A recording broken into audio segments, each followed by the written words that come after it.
lalaki, ibigin ninyo ang inyong asawa gaya ng pag-ibig ni Kristo sa iglesia. Mga tatay, saan po yung mga tatay natin dito?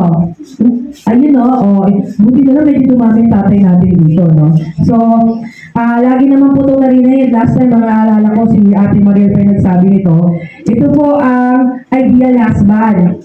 Kasi po, ibigin nyo ang inyong mga asawa gaya ng pag-ibig nyo sa Panginoon. Amen po ba mga tatay? Kung mahal nyo ang Panginoon, ganoon din yung pagmamahal na ibibigay nyo sa inyong asawa. Kahit na po pagising nyo sa umaga, yan po ay may panis na laway o may muta, iibigin nyo po yan regardless, gaya ng pagmamahal nyo sa Panginoon.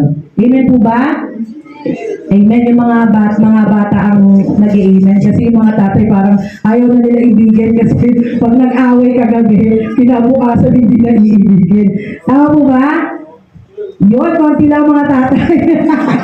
Sa Ephesians 6 verse 4 naman po, ito ay ang ideal father po.